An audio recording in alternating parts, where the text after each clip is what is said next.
All ports open.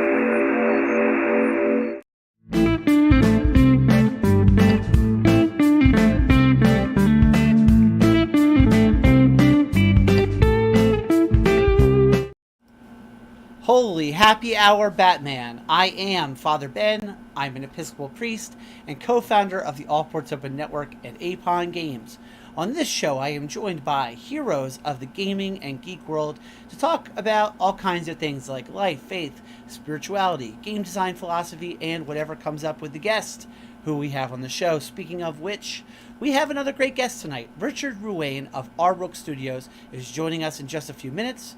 Richard is the creator of the games Barrow Keep, Enoch's Wake, and other games, and the upcoming Moonlight on Roseville Beach, which I'm really excited to talk about.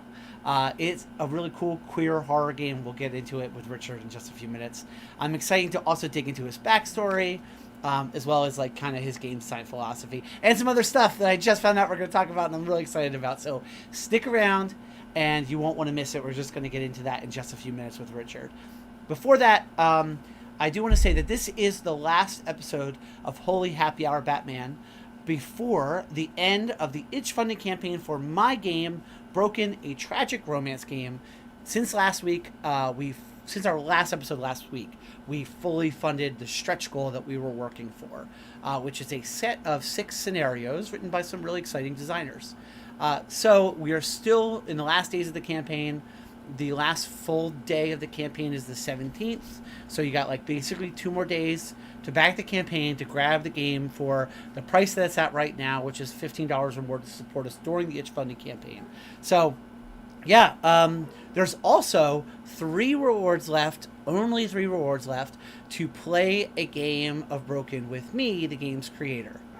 If you want it, it's going to go away in less than 3 days. So go grab that. I'd love to play a game of Broken with you, custom game of Broken, whatever scenario you desire. So go to bit.ly/broken game, capital B, capital G, bit.ly/broken game, or go to apongames.itch.io and you can find Broken that way.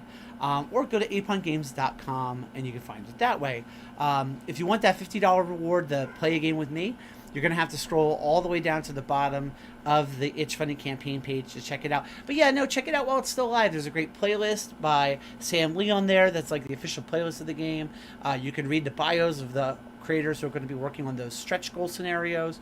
And you can just sort of check out the campaign and hopefully back it in those last couple of days to get it at that price. So huge thanks to everyone who supported the game, who has blasted it out on social media.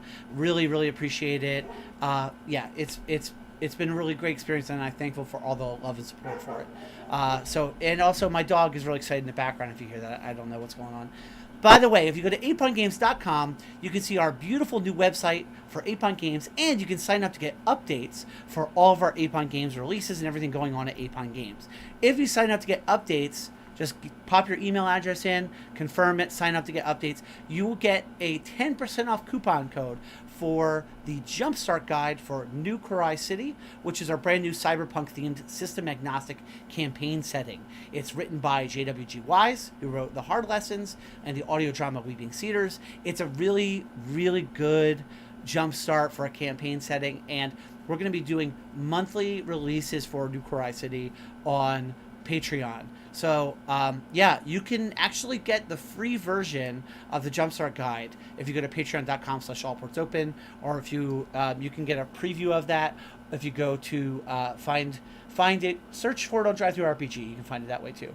Yeah, it's really exciting. You should check that out. Definitely sign up to get email updates. Okay. So it is happy hour, and we've got our cocktail for the week up on the screen, and I am proud of this one because it's definitely the kind of cocktail I enjoy. So, you know, that's always, I'm always happy when it's like up my alley when I make one of these cocktails that's up my alley. But I was really proud of this one because it is inspired by Moonlight on Roseville Beach. It is called Sunset to Moonlight, and it is kind of a cross between 2 great cocktails. A cocktail called the Moonlight cocktail and a classic tequila sunrise. I spaced for a second. Tequila sunrise. So it's kind of a cross between those 2 cocktails. So it's got tequila It's 1.5 ounces of tequila, 3/4 ounces of triple sec, a half an ounce of creme de violet, which people who watch Holy Happy Hour Batman will probably like. I've never heard of creme de violet before I started watching the show, but I make cocktails with it all the time because I like it, and it's kind of a different, I don't know, it's a different spirit that you can use in your cocktails that not everybody uses, but it happens to be in that Moonlight cocktail that I mentioned.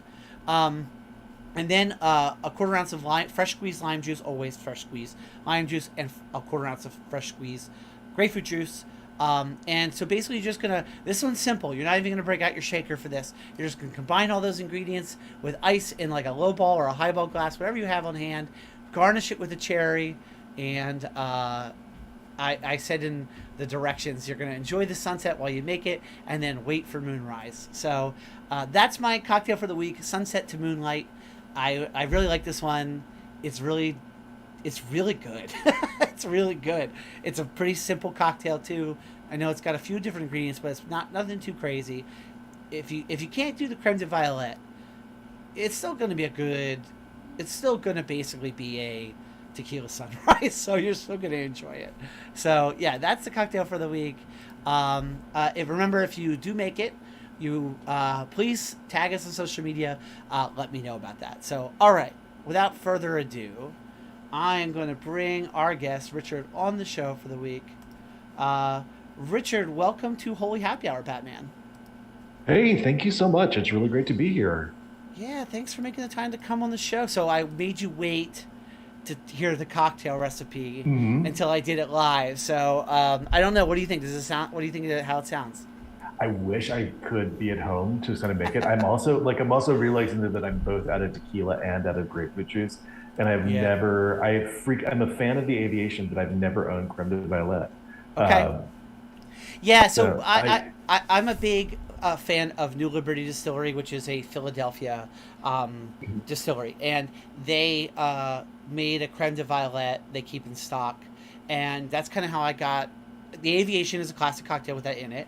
I've done some variations on that for our cocktails for the show, and but that's kind of how I got introduced to it, and oh so now I nice. use it like too often because it's just there and I have it, and it's different. Not everyone uses it, it's but you All have the to keep fruit it up. notes. Yeah. Yeah, yeah. All those fruit notes are very beach drink, which is Yeah. just, I've been in the mood for all summer. So, I um, was saying to I was saying to my spouse that, so I'm a big like tiki drink person. A lot of the cocktails I make for the show are that vibe, although I also do like other stuff. Um, I have not. Oh, this I don't know if I should confess this on the show or not because it's gonna reveal some things. I have not really enjoyed tiki drinks this year. Um, really. yeah, I don't know what's going on with me this year. I don't know. I'm not sure. It's like a mood I thing. don't make them at home, so they're always an occasion thing for me. Because you're going out for them. Like at home, I'm always a martini Manhattan person. Yeah, yeah. It's Uh, you got to keep a lot of stuff in stock to make those kinds of drinks at home. oh yeah, yeah, yeah, yeah, yeah. I think that's been the big thing. Is like what will I do with four different fruit juices if I forget? Like if I like decide not to make a punch this week. Um, Exactly. yeah, but I'm a But if you, huge Planters punch fan. I was That gonna is say, if like you have the occasion to like make punches and have that's that's a good way to go through your syrups and yeah. fruit often, and Mhm. it's just a really fun way to serve drinks to friends. Yeah, yeah. I am a huge. I think I converted to Planters Punch from the daiquiri during lockdown, just because I kept getting like I feel like a lot of our liquor stores started getting all of the restaurant rums that they wouldn't normally buy. Okay. Uh, so they were like, oh, like all the distributors were like, hey, liquor stores, please take these. Yeah. And so I started buying like some really fun, really cool rums. And then my editor, Jared Sinclair, is a former bartender and gave me a good sort of Discord-based lecture on buying rum and have been a big fan of things you can do with Jamaican rum and classic uh, like especially Jamaican rum, but some other good classic rum since then. So Yeah, rum is my favorite spirit. It's the mhm. most diverse spirit, and a lot of people don't know, most diverse spirit in the world, and it's probably the most flexible spirit. and I think it doesn't get enough love because a lot of people, a lot of Americans, I think, associate it with like what is it called, like Sailor Jerry or whatever, or like Yeah, yeah. spiced rum and um, Or they think Kraken's fancy, yeah, which I love Kraken. Give me a good Kraken yeah, drink any day. yeah, But they think that's as fancy as rum gets, and rum has just kind of been one of my favorite things. And I really fell in love with Haitian rum, yeah, uh, and started to try Clarins a few months ago, and yeah. those have been pretty phenomenal. So Oh, maybe my mood is changing. Maybe I'll. There's still warm. It's still August. There's still time for warm drinks right, before the right, summer's over.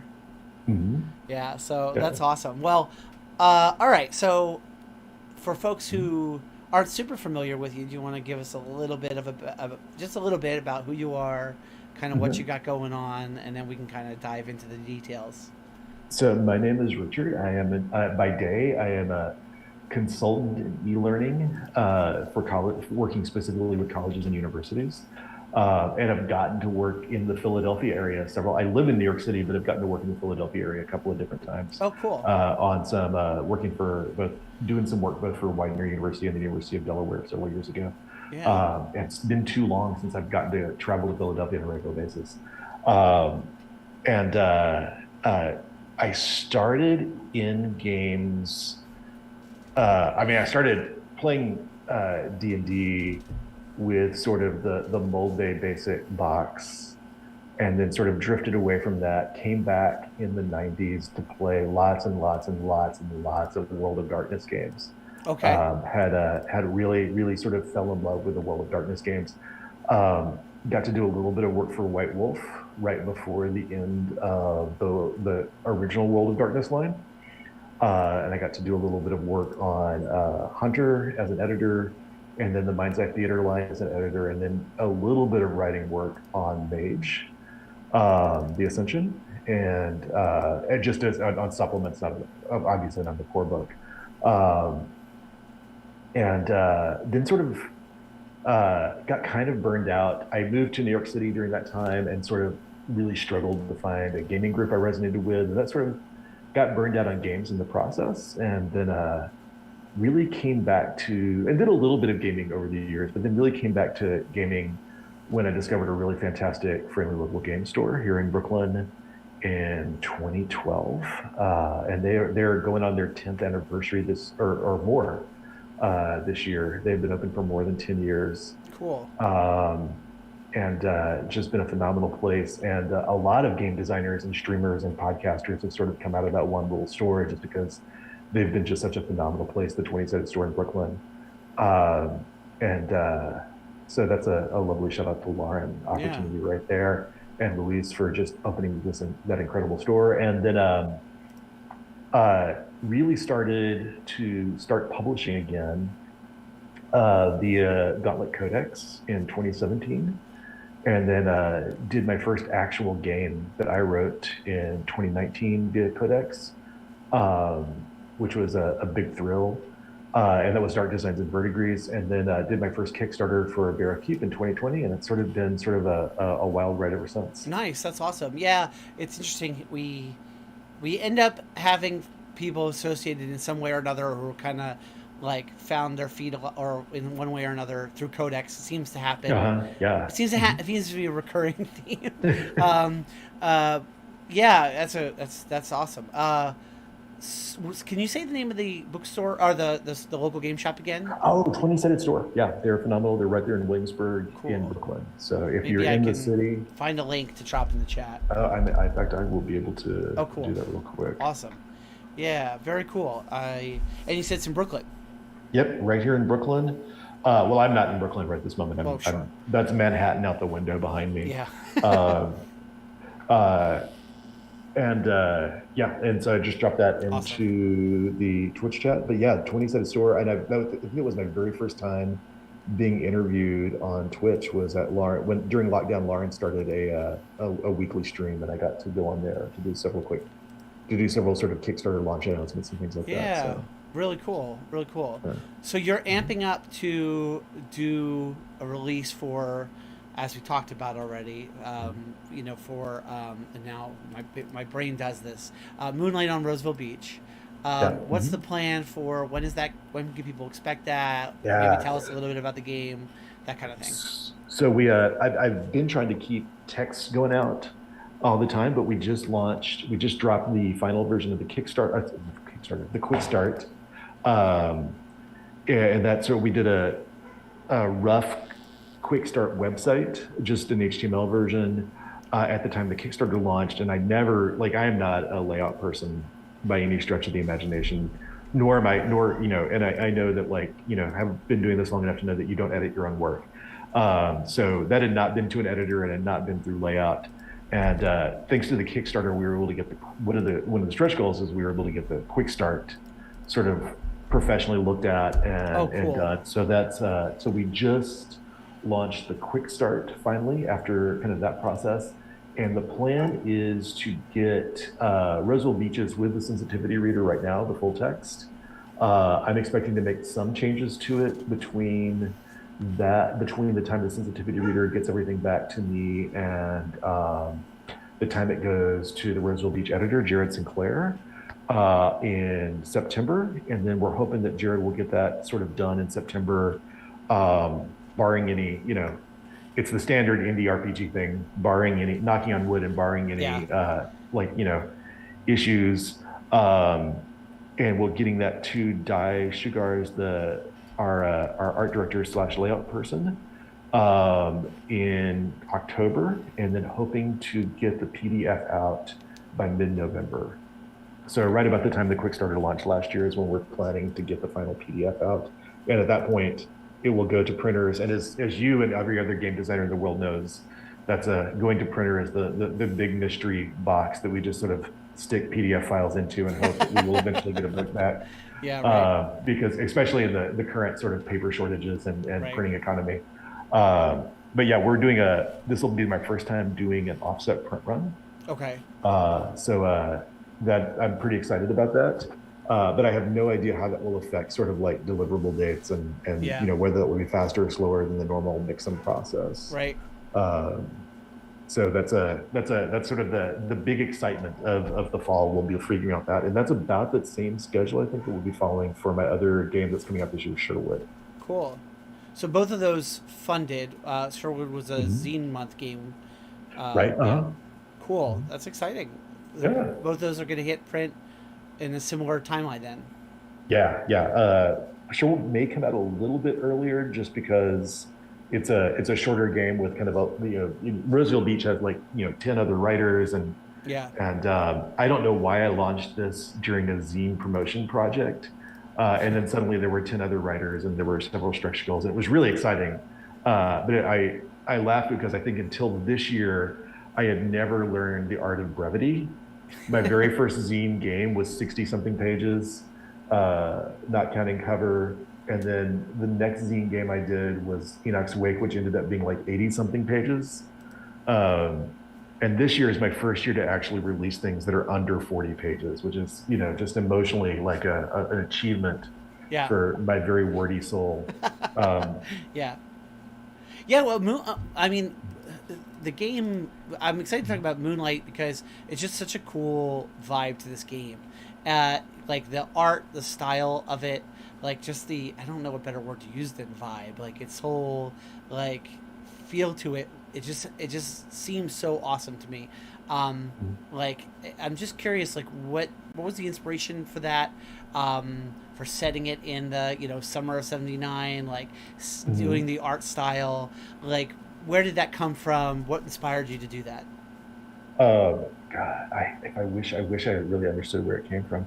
Um, Well, maybe that's part of the answer. I don't know. Like it's just kind of. It sort of started in 2021 when I was sort of hitting several walls and finishing up Enoch's Wake. And I'd done like a lot of the work on Enoch's Wake before we launched the Kickstarter. And then being myself, being me, I immediately, as soon as it funded, went back and deleted most of the work I'd done. I mean, not permanently deleted, but like got rid of most of the work I'd done and started over on several work sections of it. And then hit several more walls sort of in that. And I was sort of unwinding with with a podcast that's like it's a really small podcast. It's not on most of the podcatchers. I don't mean to like hipsterize and out indie anybody, but this is a really small podcast called the Gay Pulp Podcast. Okay. And it is not novels that I would recommend. And I meant to look up the name of the guy who did this. This is the nice thing about being live, so y'all can hear me typing as I try to look up Robert's. No, I'm not going to get this in the scope of time we have available. I think it's Robert who does this, but he just sort of brings these terrible 1960s gay pulp novels to life. And there was, I mean, they're just like like hysterically bad prose, but there's just so much of this sense of like there was a time in gay life that this was revolutionary. Just being present in any shape or form in a book, no matter how terrible the book was just revolutionary. And at the same time, I started reading the slightly more established genre by that point in time, which was of lesbian pulp. There was a breakthrough writer named Anne Bannon, actually Professor Anne Welby, who wrote as Anne Bannon, who was even more revolutionary because she was the person in 1958, I think it was, who just sort of pushed through the previous sort of pulp novel editorial directive at almost all the pulp publishers who were publishing lesbian pulp, that they had to have sad endings. That you know, somebody had to like just get into a crisis.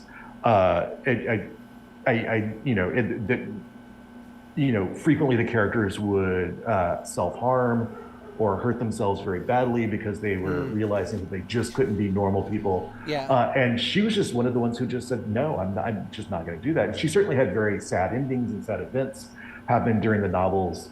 But she refused to do those crisis points. And it was interesting because she came out as lesbian later, but she was in a straight relationship at the time.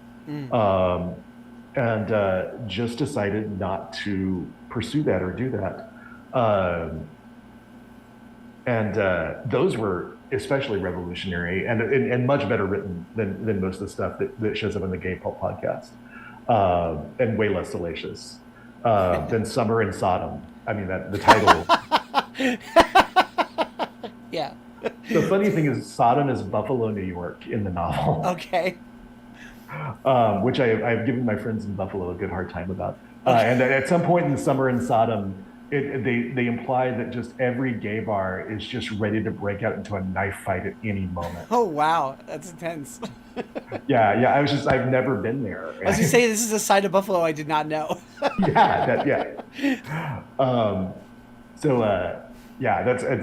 a side of Buffalo that I had never heard about, and I've been listening to the Misdirected Mark guys talk about Buffalo for most of a decade now, and they never brought up the knife fights in the gay bars.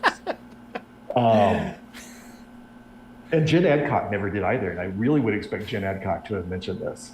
But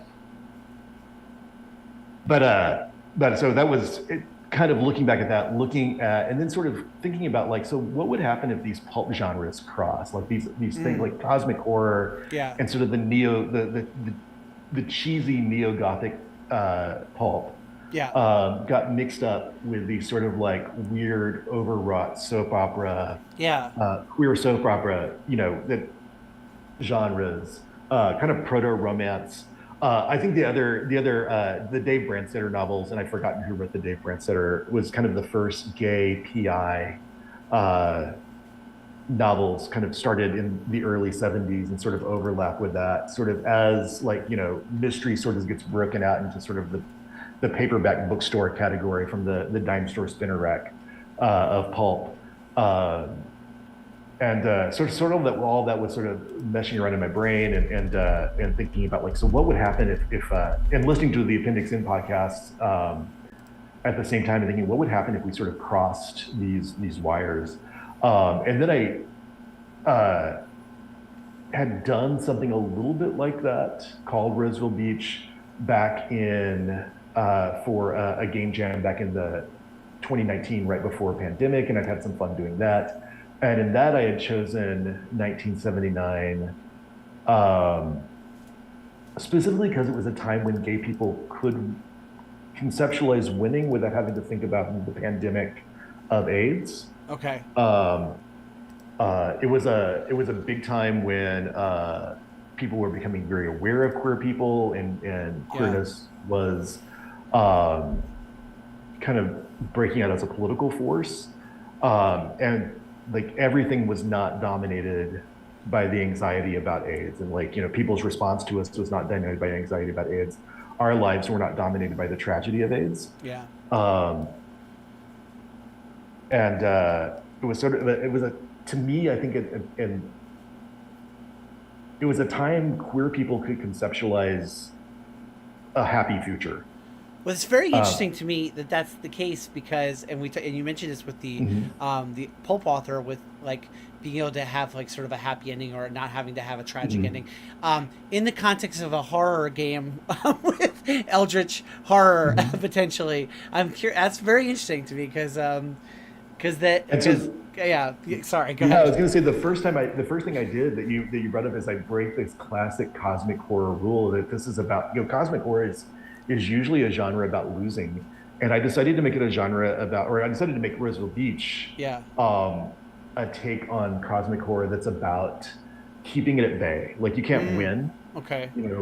There's lots of forces in our own world we can't necessarily win against in our daily lives, but we can keep them at bay, and we can keep them out of the paths of the people we care about. Mm, And there's always a sense of for now. Like for now we can keep people safe. For now we can sort of like fight monsters by day, fight monsters by night, work by day, and still figure out a way to see the cute person that we met at the bar that night. Um, and that's sort of the vibe I wanted. And yeah. I did not want that HP Lovecraft-esque vibe of like, oh my God, no, the modern world, that's the worst thing. I should hide. Um, Yeah. um, and yeah, so that's I think that was the kind of keeping away from that tendency to view cosmic horrors as something we just have to give up and hide under our desk because they're inevitable, and therefore we have no hope. Yeah. Yeah, that's really interesting. The idea of like keeping at bay, trying to protect the people you love. It's just Mhm. sort of different stakes than Yeah. Mhm. that kind of ho- hopeless almost, or the Mhm. combination of hopelessness with the like numinous quality of Mhm. eldritch horror in like Lovecraft. Yeah. That kind of like that's a very specific vibe. And it does seem like this has a different vibe than that. I mean, there's like fun mixed in with, Yeah. Yeah. like fun, like pure fun that pulp, style has, and pulp romance and things like that have. And you can Mhm. and it kind of comes across in it seems to in the vibe you're going for. Yeah, yeah. And then I put out, I think of the visual vibe kind of got caught when I put out a call for people to work with, Yeah, not a very formal one. I was just like, somebody tell me, how do I get this sense of a pulp novel cover yeah, onto a game cover? And Dai Sugars, who's a person I had always thought of as like too legendary to ever ask. I would never ask Dai to work for me because Dai is a legend. Um, and I wasn't sure that it was cool enough to work with Dai. Like a day later, Dai writes me and was like, "I'm really interested in working on this," um, that's awesome. and just really sort of brought together uh, knowledge of public domain and knowledge of kind of blending images in Photoshop, and has just done some incredible things, both with the cover, which I think so much of the Kickstarter success was kind of grounded on Dai's incredible cover, um, and then uh, and then just the interior art that I've been able to preview for people, and Yeah, then culminating in a lot of stuff that's in the quick start that we're planning to reuse in the original game.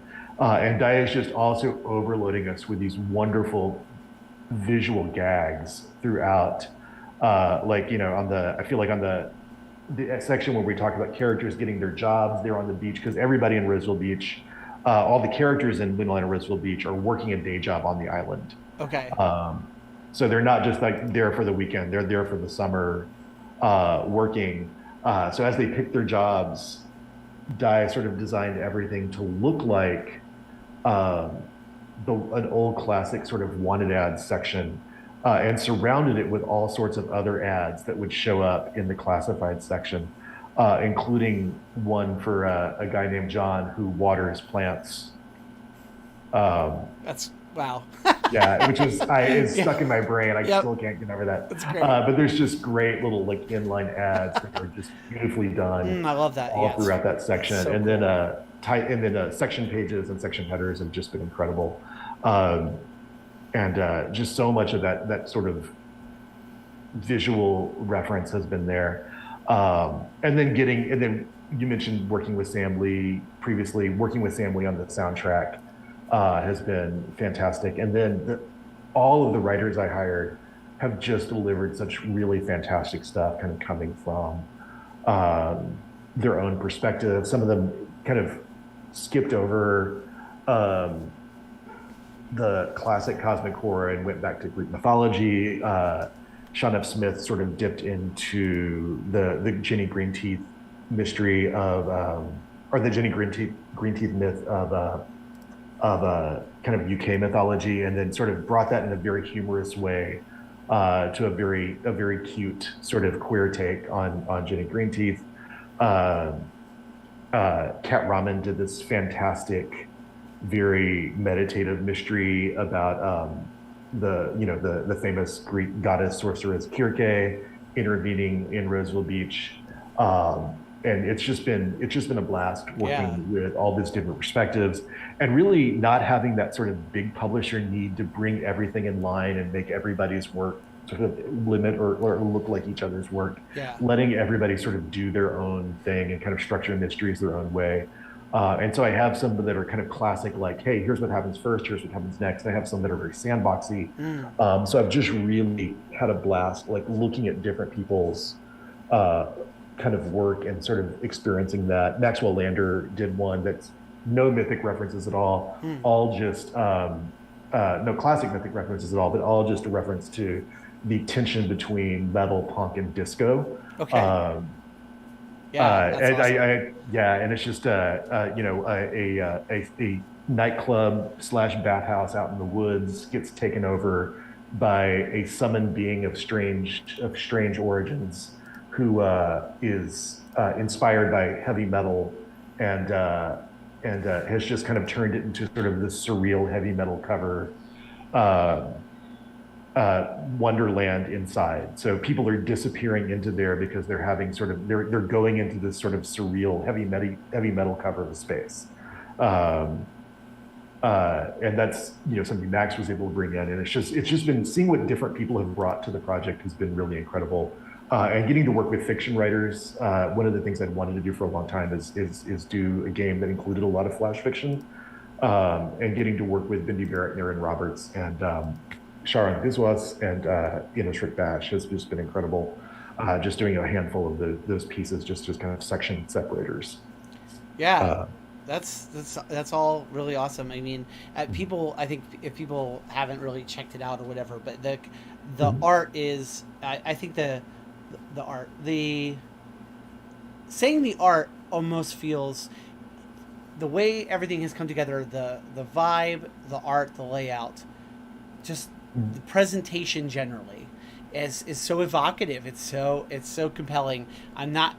I see why you say like that the cover art grabbed people and was partially responsible for the success of the Kickstarter, but I do think it's one of those projects that everything kind of seems to come together for Mhm. a overall presentation that gets what it is. Like it gets the project, the game gets what it is, and it's so purely what it is. It's itself all the way through, and when you receive it, sometimes these TTRPG projects, I, tell me if you understand what I mean by this. Sometimes I feel like you see a TTRPG project that just is so thoroughly gets what it is, and it's itself on every level, and that the person as a potential consumer, I guess I don't know if that's right the way to put it, but a potential consumer or a player, really like it is easy to receive oh, I get what this game is doing. I get what this Yeah, game yeah, is yeah, trying to be about. And this is definitely for me one of those projects that just screams that. yeah. I think it's especially important for um, TT or for the RPG space, for the tabletop RPG space, to really sort of like communicating what the vibe is going to be when you get this product, when you kind Yeah. of bring the product to the table, and you're going to add a ton to it Yeah. once you get it to the table, and you're going to shape it and you're going to make it your own.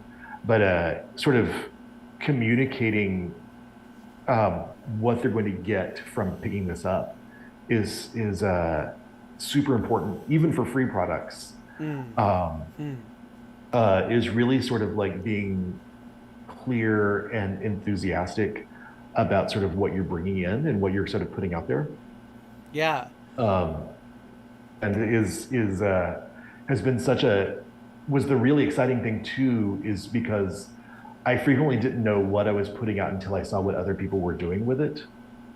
Um, and Fascinating. then and so that's been the I think the best part of collaboration with so many other people Yeah. um, is seeing all the different dimensions, shapes, aspects to going on. When I run Roseville Beach, it is a spooky plus sexy version of Scooby Doo. Okay. But I see other people do things that are just much more like they're not me. That's the biggest thing about the most exciting thing about it is it's not what I would do if I'm Yeah. the GM at the table. Yeah. They're bringing sort of their own voice and their own perspective and reality to it. And players just I think the fun thing about Roseville Beach running Roseville Beach sessions for me is just seeing how every player shapes the how every player shapes and reshapes what I'm doing. Yeah. Yeah. It's So I gotta say it's something kind of new to me that I've learned with doing the itchfunding campaign for my game Broken is like getting to see like as part of that campaign reaching out to like a bunch of different actual play shows, getting them to produce their own episodes or playing with a bunch of mhm. different people on stream, and just like the different things people took my game and did with it that I wouldn't have done or didn't expect or didn't foresee, and that's been really enlightening. It's been really illuminating to like see what other people do with it, and that's Mhm. such a very fascinating experience to like see your own project be bigger than it is, and bigger than you thought it was, or bigger than you realized, or it's just been really that's been an interesting thing for me. I've been learning over the last month as that's been happening, like, oh, I never thought to do XYZ with this, or that's such a cool take, or sometimes like, yeah, I really hoped someone might do something like that with it but nobody had, and then somebody Yeah. does that kind of thing. That's a really fascinating experience. And then just I think collaboration is sort of an Yeah. early window into that. Um, and I think that's for me been sort of the most interesting and exciting part of doing RPGs versus I did small press comics for a while too. I think that's the thing that I'm most interested in continuing to do RPGs Mm. in addition to other types of writing for specifically to get that experience of seeing what you do with it, uh, of seeing what somebody else does with a Yeah. thing you made. Yeah, making tools, right? Like so Mhm. much of RPGs are just kind of like tools you give people, and like you might tell them, yeah, you can do this, you can do this, but they're not limited, and people it's just such a different medium than a lot of other creative mediums, and like Mhm.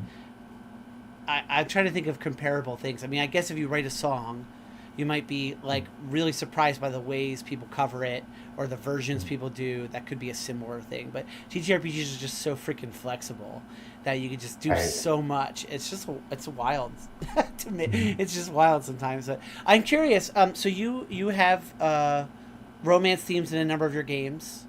Mhm. Um, we didn't even talk about my chivalric bromance, which is I think a pretty recent release of yours, which I do own, um, by the way. But anyway, uh, Thank I you. yeah, Thank you for doing you that. are welcome. I am curious whether there were romance TTRPG influences that kind Mhm. of led you down that way. Design wise, I mean, I'm a romance designer, so anytime I talk to somebody who has that kind of design interest, I'm always interested in kind of talking about that and your influences in that. There were less. I have had the privilege of getting to play parts of the Romance trilogy sequence, but in Elite Boss, Yeah, and that's huge, exciting. And my roommate at the time, Lisa, who's been a good friend, um, and really had an incredible experience playing that. What but it what I've struggled to find were romance themed games or games that sort of invited that conceptualization of what happens, um, that were not one shot focused, that were sort of like series focused or campaign focused.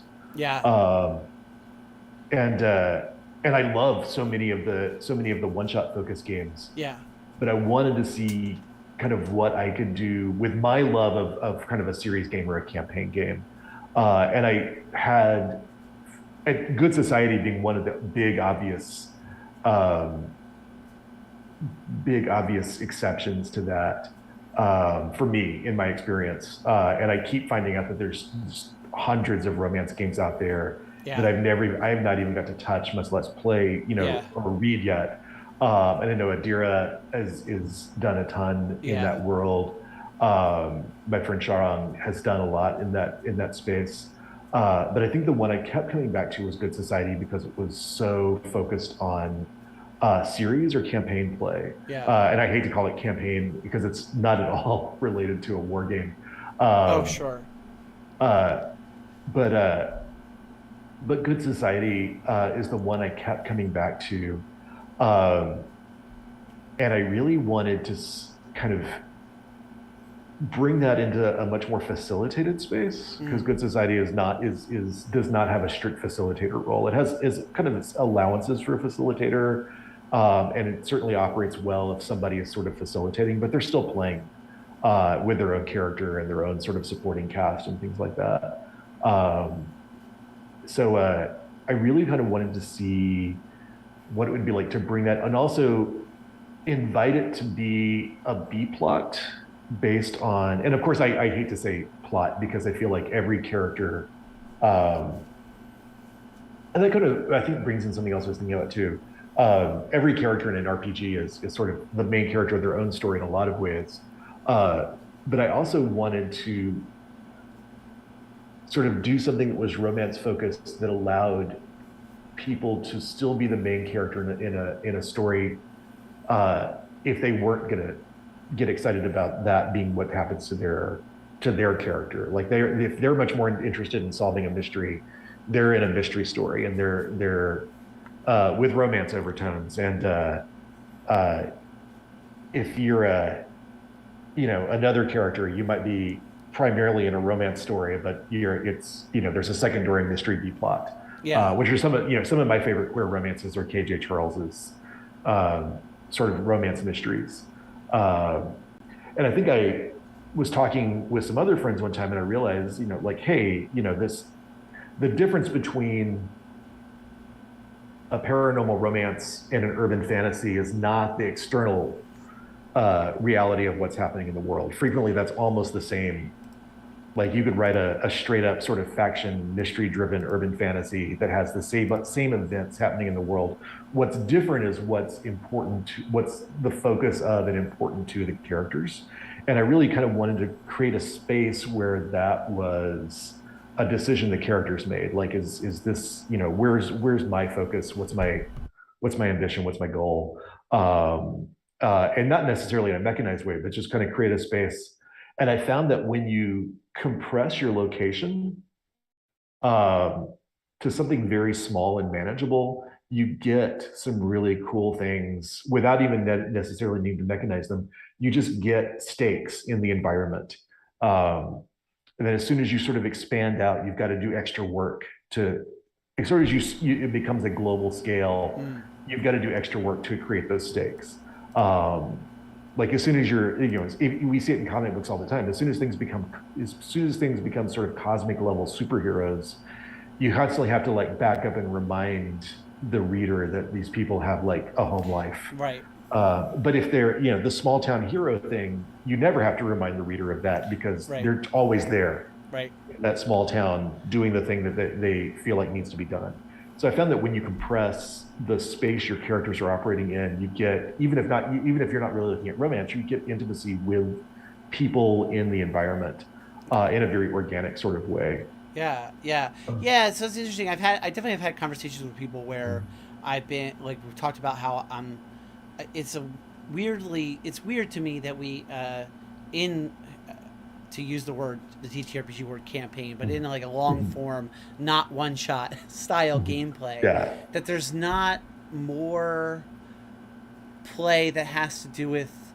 I mean, romance is an example, love, but like the mundane, the parts of life that are real, that are a part of everyone's life, that those aren't more present because they are very much like a part of life, and they're also like, in my experience of TTRPG players, even like D&D players, maybe even especially so, people want to do that stuff. Like obviously we all like everyone, you can use the example of like going to everyone's favorite thing, going to the tavern and like having the session where all we did was goof off at the tavern and play music and get drunk or whatever, Go shopping. yes, shopping. But like, yeah, like I don't know, there's so much, it seems to be not I think you're hitting on that in specifically. I think it's very interesting that in long form games, that's not more prevalent. That hasn't been kind of delved into more, given that it's a normal part of life, like you kind of would expect it to be. Right, right. I don't know. I don't know why that is. Maybe it's just hasn't. Maybe because D&D sets so much of the standard for how people think about Mhm. RPGs, and I don't know. I don't know what the answer is to why it hasn't been, but I'm continually surprised that hasn't. And I do think that's shifting. I mean, as you said, something you may not know about me is that I have done for 5 years. We did a romance and TTRPG actual play show.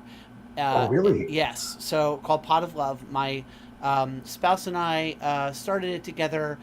We brought on at some point in that process. Our producer Sean joined us and also was involved in the mix with making the show. And all of our stories in our second season take place in one town where the stories are kind of interconnected. And there's a sci-fi twist to the plot and like a kind of horror element too. And anyway, when we started the show 5 years ago, there were just so many fewer romance games, and we kind of haven't actively produced it for it may be a year or so. We released some episodes when Broken was coming out, doing that. So like we do kind of touch on the show again, but like there's just like I feel like romance games coming out constantly now, and there's so many more that I'm finding or hear about or just learn exist, and it's just a different environment for romance games than it was 5 years ago, for sure. Yeah. For sure, which is a good thing. I mean, I'm happy about that because I like the genre. Yeah. I do want to see more of like what you're doing with it though, which is like mixing that into a different genre or into a longer form game. I'm a fan of Pasión de los Pasiones a lot. That's a great game, and it's obviously that to me is kind of a little less one shot focus. Also, is a little more long Yeah, form definitely. focused. So yeah, no, I'd love to see more of that, and I'm really happy that you're incorporating that into your game, I guess. Um, Uh, yeah. yeah, go ahead. I'm sorry. No, no, no. If you had a follow up to that, by all means. Yeah, if I can sidetrack, I think one Yeah. of the amazing things that I keep seeing is that we're sort of living in this sort of burgeoning time of seeing more and more people bring in both deliberate romance games, but also situations where personal intimacy is sort of the fraught drama pusher of of sort of what's going on, which I think is sort of a big part of the key of getting things in there. And like in the OSR world, you see Beyond the Wall, which is very much focused on the village, and you spend a lot of time creating the village and building relationships with people in the village or announcing the relationships with people in the village. Monster Hearts, Passiones, um, Good Society, and I still see people will go into like forums and ask like, so if I want to do something that sort of invites romance, what should I play? And they just get these terrible recommendations. Really? Like, it was just, I jokingly said, like, at one time, I'm just like, I would feel relieved if they just said GURPS. um, but like, people will recommend games that by people who have either got a record of being sexual harassers or defending sexual harassers, and I won't shout out names on on your stream. Sure. I was just like, that's just really creepy. But also just, they'll spend, but you ask them to break it down and they spend a lot of time going like, oh no, like, you got to spend a lot of time, like, if you want a game that's really going to be invested in romance, you've got to have a seduction mechanic. Oh. And I'm like, what have you been reading? What is going on here? Or it'll be like, oh, there's going to be a lot of mechanics around like how sort of you woo people and get to know them. I'm just like, or you could, and I think I'm talking at FlameCon next week, or this weekend, good Lord, I've got to get this presentation ready. But I think the topic of my fault is I'm talking about how I learned to stop worrying and just trust romance novels.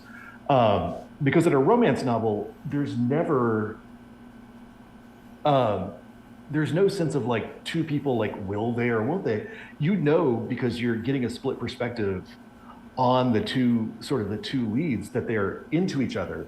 Now they may be annoyed by each other, or there may be other things that are keeping them from get together, but there's no sense of like, oh, one person is interested and one person is not, that's pickup artistry.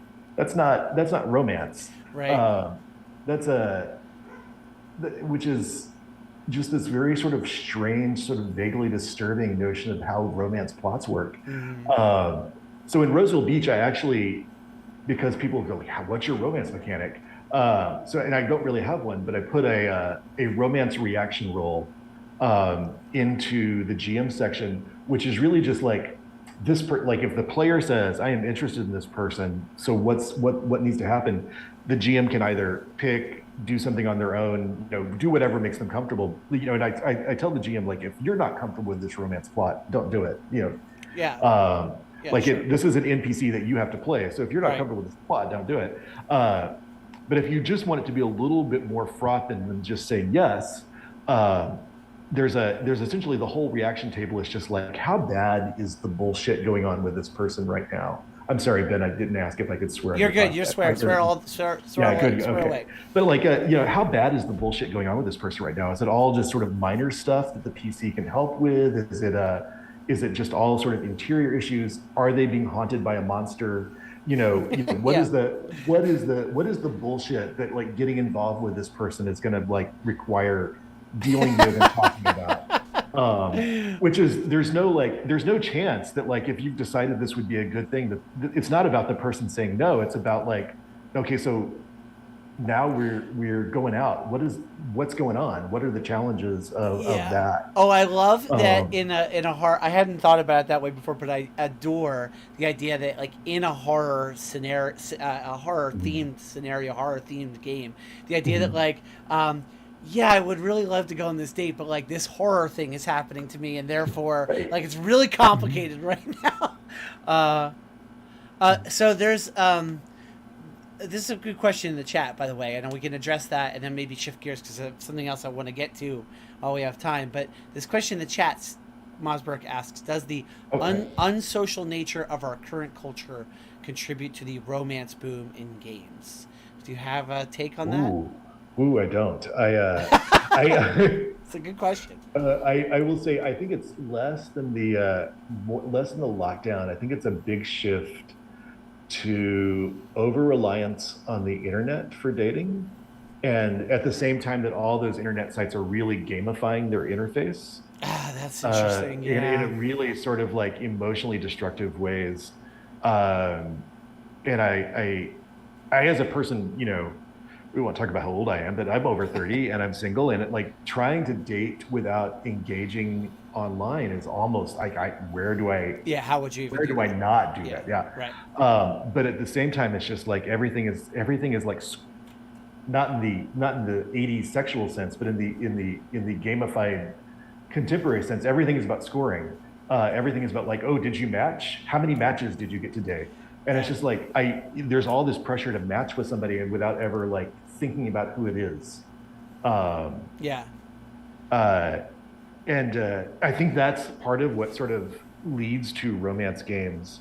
And also, we're just seeing this massive influx of new gamers Yes. into the space. Yes. And so like, and romance is the biggest genre of literature Yeah. in existence by significant leaps and bounds over everything else, um, including mystery, which for a long time growing up, because my grandmothers and mother read mystery at the time, I thought mystery was the most important set of novels out there. Because there were certainly like piles of it everywhere in every space I encountered. But bigger than most other literary genres, it's just romance, and that means that like as RPGs grow, um, we're seeing more people coming in who are interested in sort of romance, both as a personal topic in their lives, but also romance as a literary sort of touchstone, as a thing that happens in stories. Yeah. Whether it's the B plot or an A plot. And like I've recently had the pleasure of having two different queer romance writers start following me on Twitter, and I was delighted.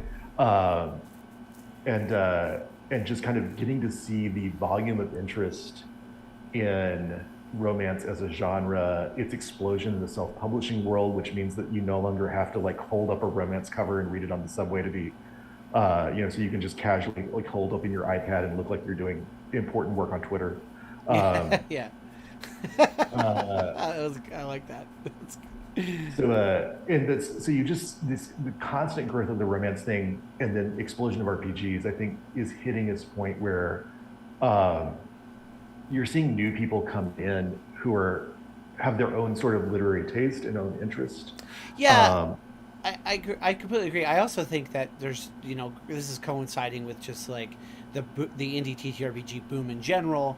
Like, there's mhm, just so many more game designers. There's so many like itch facilitates so many people creating games all the time. It's like so much more accessible to publish. You can publish digital only. And there's just like, I think mhm, that people are like having their mind open to like indie games in all new ways. So I just think it's like also that. I think it's also like just the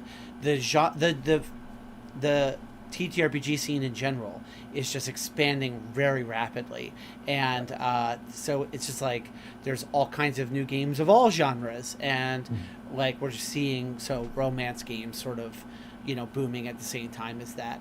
Um, I do want to. I don't want to shift gears too hard, but I'm going to because Okay. I do want to make sure we have a chance to talk about this. So, one thing I learned about Richard before the show that I did not know when I scheduled this, and I was Mhm. very excited, but we talked about it a little bit before we got started. Is so you're a PK. I I have a did not PK. know that in your background. So, can you tell us a little bit about that, and then we can. Yeah. I want to get a chance to church geek out here a little bit. So, Okay. there Yeah. you Yeah. go. Yeah. There won't be a lot of liturgical church geeking in Sure. in my far background because I grew up as the oldest of a Baptist pastor, but specifically somebody who worked directly for the Southern Baptist denomination. Southern Baptist is saying that is immediately leads to the excessively decentralized nature of the Southern Baptist denomination. So it's one thing that to have a denomination that has lots of state agencies underneath it. It's another thing, and I think I've never met anybody outside of the Southern Baptist world who understands this, where all your state agencies are autonomous from the national organization. So my father actually works for one of the state agencies, Okay. but Gotcha. that's way too much. That's way too much complexity. Which I still hit on anyway. Yeah. And has like for almost my entire life. Um, and I think in retirement, he finally sort of went back to pastoring churches, which he had not done since his early 20s. Okay. Um, and uh, and so I was kind of raised a Baptist minister's kid and went to a Southern Baptist affiliated university. Um, and and sort of like that was sort of the space in which in my early 20s I was sort of was, and then it was such an important formative part for my existence and being and self-understanding that I immediately in my senior year went and became Episcopalian. Um, that's a joke that normally lands. So, um, and so yeah, in my senior year, I became like I'd worked in Southern Baptist churches, and just for a variety of reasons, even long before I was ready to come out, knew that was not a space that I could stay in. Yeah. And became Episcopalian, and have spent most of my adult life sort of in sort of the liturgical Protestant world. Yeah. Um, I feel like it's a path that, so I think if people are Episcopalian, they're like not surprised with the story at all, right? Like that's such like you probably know other people who have have a very similar story. I certainly do. I grew up not in a Southern Baptist church, but I grew up in a Plymouth Brethren church. But I did go to a Southern Baptist affiliated elementary school, and in college, in my 20s, I became Episcopalian. But sorry. So you feel free to go on. I didn't mean to. Oh no. I was just gonna joke that like I remember vividly the time I introduced myself and somebody asked me about my faith, and it was just like I was an Episcopalian, and they immediately said, "Are you a born Catholic Episcopalian or a born Baptist?" Yes, that's the yeah. It's so. Oh my gosh, the truth of that is just unbelievable. So I was like, I'm clearly you don't think I have the money to have been born Episcopalian. Which is a side of the Episcopal Church I didn't discover till I moved to the East Coast. I was like, oh wait, all the jokes are based on something. Because I went to all these, like, the predominantly gay church in Dallas, St. Thomas the Apostle. Yeah. No one there born Episcopalian. We had half the congregation that was raised Catholic, and the other half that was raised in some evangelical tradition. And then occasionally somebody would wander in as having been raised Methodist, and I don't know if they ever had enough religious trauma to develop into to really get all the jokes. Yeah. So that was sort of my sort of spiritual path, and then since moving to New York, moving away and then moving back, I started going to St. Lydia's, which is a bi-denominational affiliation of the Lutheran Church, but a queer, feminist, grounded kind of liturgical community that sort of shapes and brings their own liturgy. And I felt very excited when I got to watch the Meg Baker interview because and talking about the universal Sufi tradition of dancing, because when we dance at St. Lydia's, I have somehow inherited the title of being the one in charge of dancing, even though I am the worst dancer in the congregation. That's great. It's beautiful. I love that.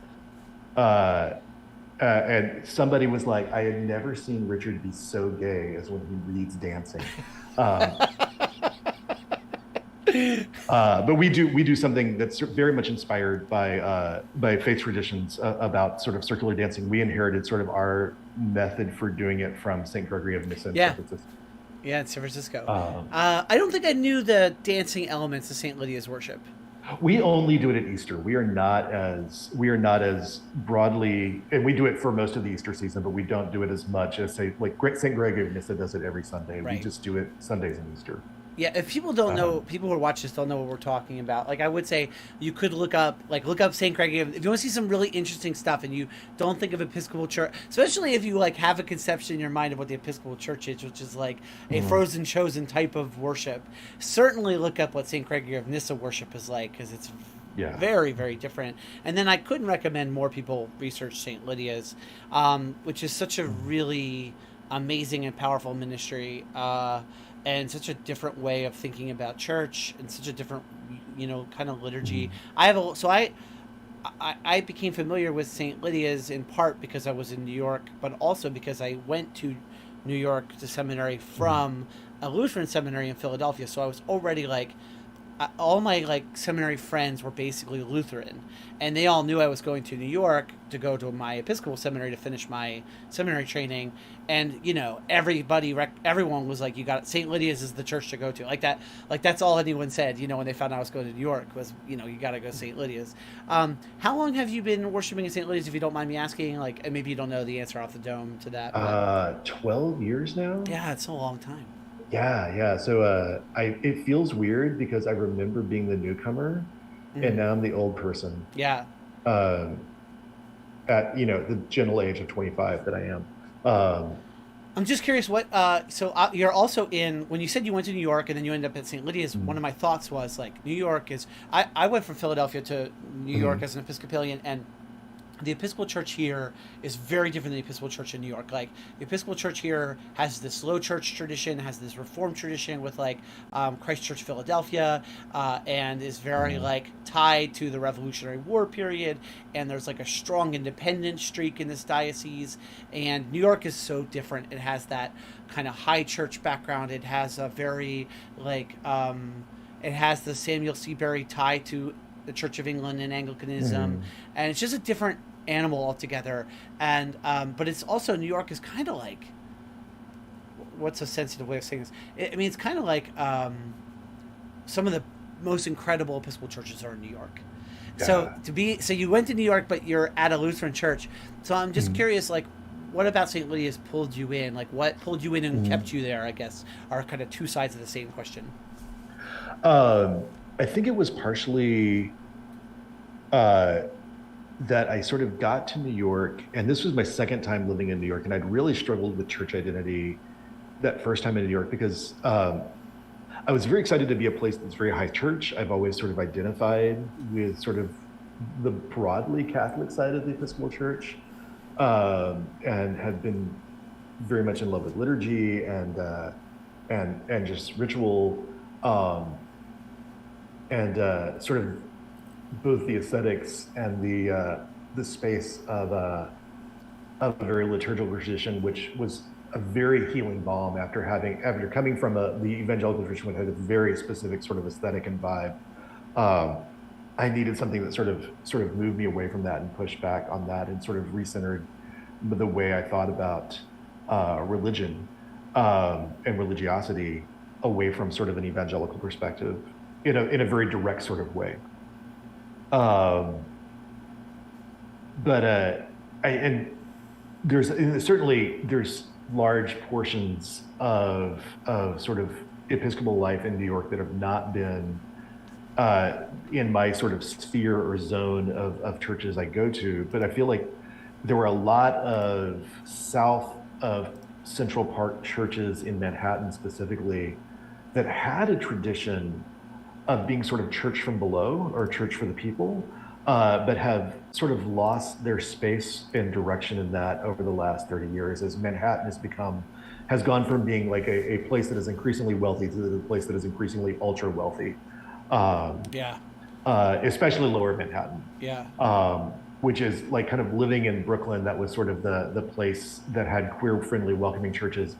And I joked with a friend after moving here from other places that they were queer friendly in the sense that like they were just as ambivalent about queer people being there as they were about straight people being there. Wow. Wow.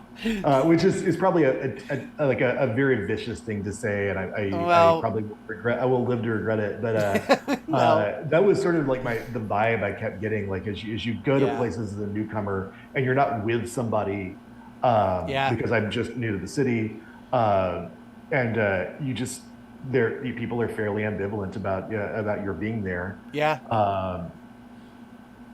And Oh, that's interesting. so Yeah. so that was sort of my space going there. So I knew when I moved back, I was looking at several places that had more intimate congregations, more experimental space Yeah. kind of relationships, and gravitated towards St. Lydia's. Just because at the time and currently, it continued to be a space that, as several of us, it's a very introvert friendly church.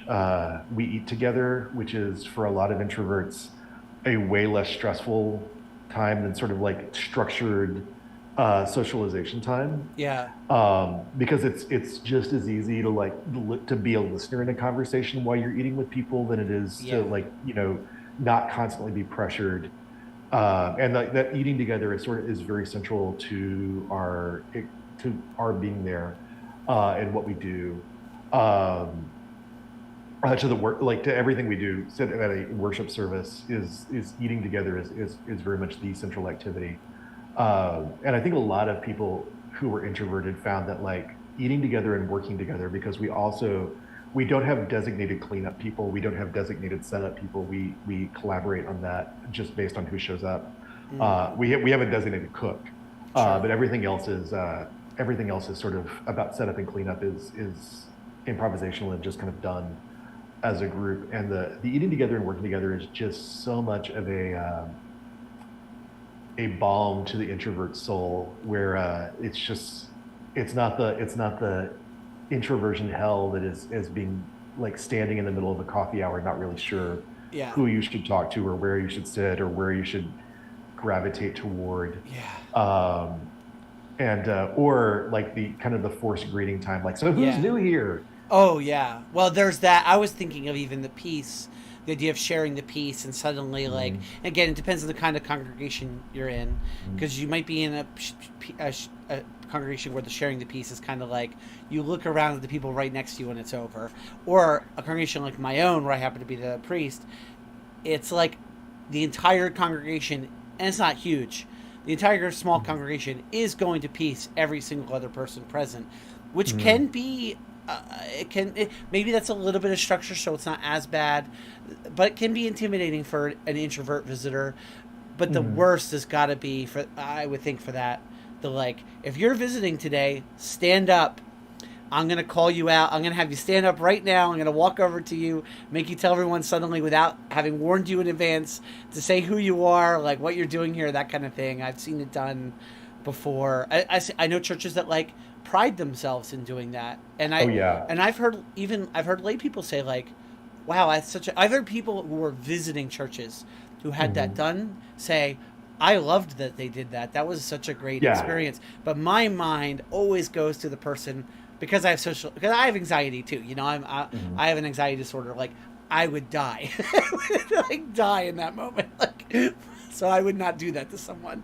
Um, but it's so fascinating, this idea that like eating, cleaning up, like setting up, cleaning up, eating, this intimate human experience, like, right, like that is also so essential and normal and part of our lives, but um, is also such a freeing way to bring somebody into a social group. It almost seems like, well, yeah, obviously. Yeah. It's so Mhm. human to share a meal with people. It's also what Jesus was literally doing at the Mhm. Last Supper. Like, it was really a meal. So it's almost like, yeah, of course, that's going to be the way to like just be like bring people together, Mhm. and in a more freeing way. So it's like, part of me is also like, yeah, that makes so much sense. Like, I would expect that. And we've overcomplicated it so much that we miss that. I don't Yeah. know. I don't know, because we've added all these Mhm. bells and whistles, and a lot of times divorced the Eucharist from being anything at all that looks like Mhm. resembles a meal. Yeah. Mhm. So I don't know. That's really interesting. Um, yeah, I don't know what to do with that Cool. from there exactly, but Yeah. Um, but yeah, that's sort of like the kind of the how I got to where I was yeah, with St. Lydia's. Um, and it's a very sort of lovely, low key community. Uh, People are very welcome to participate in ways that are comfortable to them. Uh, I've gone through times where I had like tight relationships with multiple people at St. Lydia's, and times where I was just sort of a casual member of the mm, congregation. yeah, Um, and it's been a like a lovely thing. And our current pastor has been in the coming from a very ecumenical perspective on the Lutheran tradition. okay, Was a seminary faculty member up at Union Auburn. okay, Auburn is kind of a research center at Union now, and has been a faculty member there, and has has kind of an academic background, um, and has just been a fantastic person to sort of work with. Um, but also, it's been fantastic, and I think this has sort of resonated with me as just like an indie games person. It's been fantastic to um, see all the ways that we keep presenting ourselves as a normal congregation. Like we recently, we called our interim pastor to be a pastor, which means we still had to like he was sitting on the committee that did it, but we still had to like redo a self study and we realized as we went back over some of the language we had done in the previous self study that we had just sort of described ourselves as like in ways that sounded like we were just everyday normal Oh like wow, Lutheran church. fascinating. We were like we said like we're a community that centers around the table, and at some point we just said, you know, every Episcopal Lutheran and then most Methodist churches would describe themselves that way. Yeah, Like, what does it mean? What does that yeah, actually mean? What is this actually? What are we actually saying to a group of people that hear that language all the time? How do we yeah, communicate what it means for us? yeah. Um, uh, and so that was sort of like and that was something I think applies to so many things in my life is seeing like the very comfortable language that we repeat all the time that is deliberately vague, Yeah. um, or has become willfully vague by sort of being interpreted or overused in specific ways. And it's not bad language, it's not harmful language, but it's language that creates no specificity or clarity about what's happening, Well, to bring because it full it's so circle, broad. Yeah. that is what we talked about with the Moonlight earlier, was like the idea that it's a game that gets exactly what it is very thoroughly and presents exactly what it is very thoroughly so that it can be digested, but as what it is by someone receiving it. And you said, how did you say it before in this conversation about like the idea of games sort of clearly presenting, this is Mhm. what you can expect from this experience, from this game, if you bring it to table, whether it's for sale or free. It's good for games to Mhm. do that. That's that same idea that like kind of getting what it is. It's not even Right, right. about, it is about marketing, but it's about more than marketing, right? It's about communication, I guess. Yeah, I think sometimes we fall back on marketing to mean communication, because it's frustrating to deal with and marketing's frustrating to deal with, so they kind of get lumped together. But I think it's really helpful to look at things, communication disciplines. Whenever we sort of get in sort of this like anxious about marketing as a commerce discipline, when we really want to do something that's less transactional or commercial, it's also interesting to see like the role that audience and clarity play in other communication focused practices. Like, Mm, my background in education, like you really, it's not just enough to tell things that are supposedly true. You need to tell them in ways, or that are factual or that are important. Uh, you need to tell them in ways that people will hear what you mean, yeah. Mm, that I think is so important to gaming space as well, yeah. um, to sort of open up. I think a lot of the things we do in gaming spaces is like, what do we say a thing? What are we really trying to accomplish or communicate or say? Um, and I think one of the beneficial things I've seen in the gaming space over the last few years is the kind of getting away from the comfort of walled gardens where everybody sort of like was very invested in this sort of one sort of aesthetic thing that going on in a gaming world. So you had like this tight story games walled garden and this tight OSR walled garden.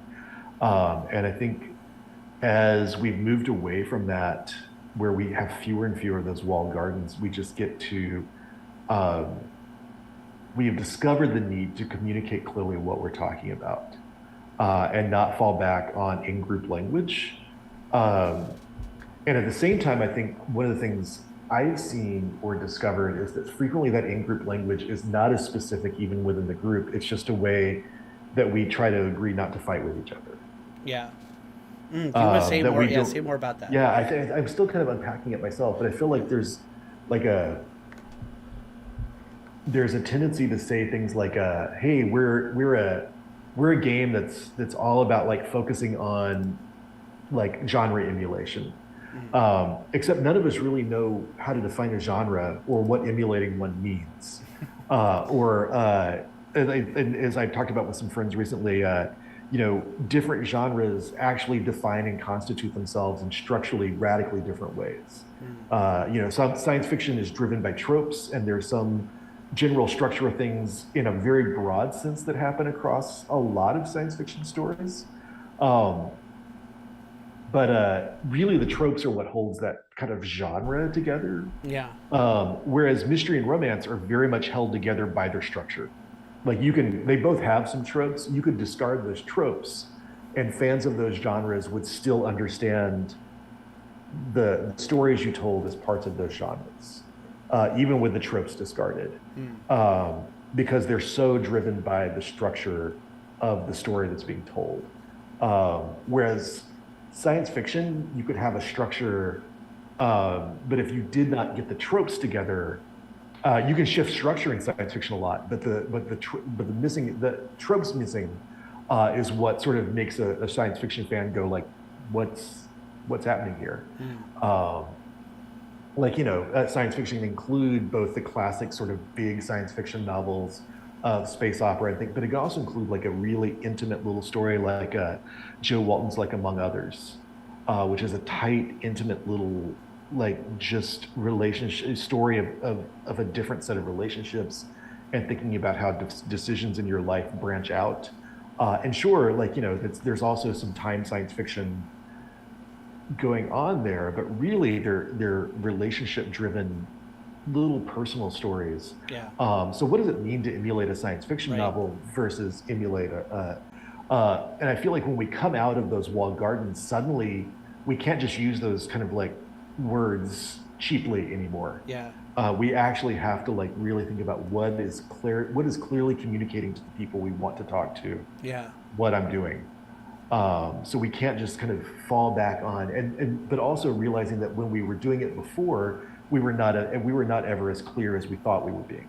Yeah. We were just sort of like patting each other on the back, Right. Yes. without really Yes. sort of processing what it was we were trying to get to. I hope that makes sense. It I'm still does. unpacking that notion. It really does. It does. Because honestly, I think that a ton of. I really need to now take. I really want to take a couple steps back and think about how I see this happening in both the TTRPG space and the church space. Because it certainly resonates for me as a priest, like as someone who's professionally religious, so to speak. Like, I think so much of what we do in Christian religion, I'll speak specifically Christian religion, is patting each other on the back, speaking to just each other, using the language that it's using familiar language, but patting on the back is exactly the right way to put it, because it's very much like talking with our own language in a way that affirms each other and affirms each other that we're on the inside together and that we're cool. Like, I'm good, you're good, I'm good. Like, we're here together and we're good together. And like, so much of it is that. And that's why when people maybe try to come in from the outside, they look at it and they back out again slowly, because they're like walking into something that, like, I don't know what this is that's happening, and so I'm gonna back out. Yeah, that's really interesting. Okay. Yeah, I would love to. I definitely, like I said, I definitely want to think more about how that's happening in TTRPGs, because I haven't thought about it from that perspective. But yeah, As I'm saying that right now, I'm thinking that romance is one of those words. Yeah. Where we do, like, when we say it, we're not really sure whether we mean the event of a romance, of Yeah. a thing that happens between two people. Do we mean the plot structure of a romance novel? Yeah. Which is frequently the one I fall back on when I have to clarify what I mean. And I'm thinking like, I want that sort of like plot structure that's about like two people overcoming their bullshit and getting together. Yeah. But there's so many other things that kind of pack and mean in the context of a game, especially. Yeah, I mean, I use it to talk about my tragic romance game, which is really not a romance game in the sense that it's a breakup game. So, Right. like, what does it mean to use romance in that context? That really does mean a different thing than, talking about it from a form perspective. Yeah. You're right. And Yeah. Emily Kerboss Yeah. uses the genre to really talk about like what is really a thing that makes relationships work. Yeah. Yeah. Which is not a thing I generally work on. Yeah. Like she does these beautiful, fantastic games that play out wonderfully that are fantastic to engage with. Um, that are really looking at sort of like what is the dynamics of what actually makes a relationship work in the real world. Yeah. Yeah. Well, we're going to have to end on this note, Yeah. which I feel like we could unpack. As always on this show, I feel like we get to the end of our time, and I'm like, wow, it went by so fast, and we're just getting to really get into some meat. But that's maybe the best time to wrap. So, do you want to tell people where they can find you out there? What's the best way to engage with you and your work online? Yeah. You can find me on Twitter at Rook Studio, just all one word, Rook, ROOK, Studio. Or you can find me at r-rook.com. And r-rook is also the name of my store on Twitter, on that. Too many sites, on itch. Yeah. And you can find some of my stuff on drive-through, but those are probably the best places to find me. Awesome. Well, we'll definitely have all that stuff in the show notes, especially if you're watching this later. You'll be able to find Richard there. Richard, thank you so much for taking the time to come on Holy Happy Hour. Oh, it's been a blast, and I'm really, really excited to be here. So the next time you have anything that you want to promote or is going on, come back on. We could talk more about liturgy and religion and meal church and eating at dinner with people and dancing liturgically and ttrpgs and whatever else is going on. I'd love to have you back on. Fantastic. I'd love to be here. So great. Well, I'm gonna thank you. Yeah, no problem. I'm gonna ask Richard to stick around in my little digital green room here, and I'm gonna go back to just me here for my audience to wrap this show up. Thank you all so much. Thank you to Richard for being the guest on this episode. It was just a huge pleasure to talk with him tonight. Richard Ruane, R Rook Studios. Make sure you check out his links. And you can pre-order Moonlight, which you talked about pretty significantly on this episode, Moonlight and Roseville Beach. You can check out all of Richard's games. Follow the links. Check them out. And hey, speaking of things you should do, one thing you can do, and we would really appreciate, is if you hit the follow button on itch if you're watching this on, too many sites as we said, on Twitch if you're watching this on Twitch, or you could subscribe to our Twitch channel, which is another way you can support what we do here on Holy Happy Hour Batman. If you only caught part of tonight's show, you'll be able to watch it for a brief time on Twitch, but you'll be able to watch it on on YouTube, on the Holy Happy Hour Batman YouTube channel in perpetuity. You may be watching it there right now, whether live or otherwise. So if you are, make sure you hit the subscribe button. You can hit that bell so you get notified when we're going live with the next episode. You can go to allportsopen.com, which is our website for our network, and you can catch all of our episodes in one very convenient playlist there at allportsopen.com. Hey, I'd love it if people subscribe to us on YouTube. That would be fabulous also, or spread the word, link the YouTube channel. Whatever you can do to support the show, we really appreciate it. I really appreciate it. Thanks for coming on. Thanks for chatting. Thanks for participating. It just means the world. Huge thanks to Joshua Wise, my APON co-founder, for the artwork that you see on the screen here, and for all he does for our network, and for that beautiful apongames.com website I mentioned earlier. Check it out. It's a great website. And huge thanks to Doctor Octoroc for the use of his music on the show, which you're going to hear again in just a second. We are going to be raiding right into the next APON show. It's a horror show. If you like cosmic horror, if you like beach horror, as we talked about, you're going to love The Worst Days, which is an APON Games horror game that's in. It's sort of still in very, very long-term playtesting. It's a great game, and the Monday Night Crew is a great cast. Stick around. Don't go anywhere, because we're going to raid into them in just a second. So I have been your host, Ben, a.k.a. That Gamer Priest. Make sure you come back next week. Same bat time, same bat channel. And as I always say, have the holiest and happiest of hours, my friends. I hope to see you here again soon. Don't go anywhere, because we are going to raid in just a second. Thanks for watching.